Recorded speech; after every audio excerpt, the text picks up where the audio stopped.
Recording. Wait, did we delete that? Shush. Oh, my bad. No. Hi, I'm Oliver Wolf. Welcome to Trash Course, The Great Gatsby. The Great Gatsby is one of the great American novels of the 20th century, and was carefully crafted by F. Scott Fitzgerald over the course of 3 years. Every symbol and word is deliberately put there for a reason. Today, we will examine the use of the color white as a symbol in The Great Gatsby. I'll get up the Crash Course theme. We can just cut it. Just do it for a while, Yeah. and then we'll just cut it. Is this good? Keep going, keep going. How long is the theme song? I forget. I don't know. Just do it for like 30 seconds, just in case. No, That's that's old. not it. I'll see. I think you're on the science one. Yeah. Alright, that's good. Throughout the novel, Fitzgerald manages to transform the meaning of many widely accepted symbols. For example, yellow tends to represent money and wealth. However, by the end of the novel, it represents death, as T.J. Eckleburg's glasses are rimmed in yellow and gold, and Myrtle is struck by a yellow car. Similarly, in the beginning of the novel, as Daisy and Jordan are introduced as being in white, and their dresses were rippling and fluttering as if they had just been blown back in after a short flight around the house. The use of diction such as rippling and fluttering carries the connotation of being pure and aloof. This purity and the white dresses are only surface level, as it is later revealed that Tom's got some woman in New York. Jordan says she might have the decency not to telephone him at dinner time, don't you think? It is revealed that Daisy is aware of Tom's affair, and this laziness is just a result of her trying to ignore it and regain her purity.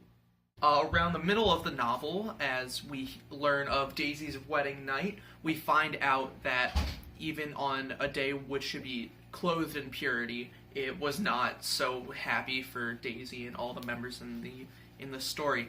There's a line, or the passage reads, "She began to cry, she cried and cried. Jordan rushed out and found her mother's maid, and they locked the door and got her into a cold bath." This is a depiction of the scene, and what she has in her hands is a letter from Gatsby himself, and that letter began to dissolve into white snow as she was crying in the bathtub. Now, this more or less symbolizes how her purity is now dissolving away into the waters of Tom's marriage, and she has lost the purity that she's had for the beginning of her life. While it does seem like she has this purity in the beginning of the novel when she's wearing the white dress, that is not the case. It is instead a shallow purity that she has held with her ever since that marriage night. Fitzgerald's use of locations named after eggs is another masterful use of the color white to symbolize outward purity, yet an inward, sinister nature. The egg itself is a pure white shell, and even slightly on the interior it has a white lining, but on the inside there's a yellow sphere, a yolk, which is not white. The eggs serve as a metaphor for the people who live in East and West Egg. Gatsby's parties show this. At Gatsby's parties, people are having fun, they're dancing, there are bands playing, everything should be perfect and pure. But there are also husbands and wives fighting, and alcohol drives people to do things like drive their car even after it's lost a tire. Use of locations called eggs represents another use of the color white in the novel to describe an outward, shallow purity, but something more sinister beneath.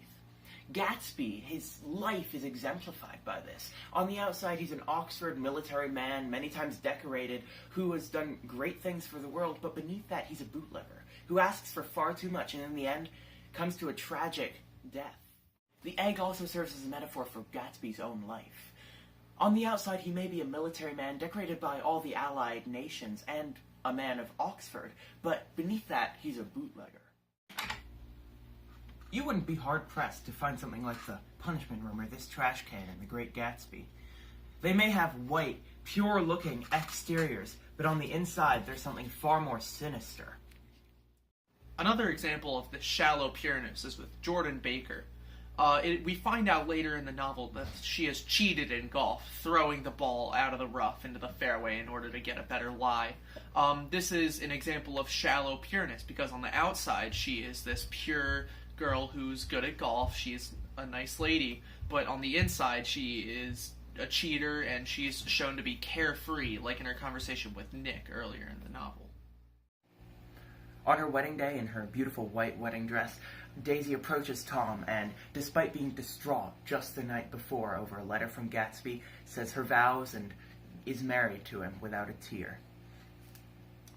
This represents Daisy throughout the rest of the marriage, an outward sense of purity while on the inside she's torn up or distraught with how things are. She said about her child, "I'm glad it's a girl. I hope she'll be a fool. That's the best thing a girl can be in this world, a beautiful little fool." Thank you for watching. This has been some of our insight into the use of the color white in The Great Gatsby. Tune in next week when we look at one of the classics, a true work of cinema. We will analyze the use and the symbolism of the thimble in The Price of Repentance. Bye!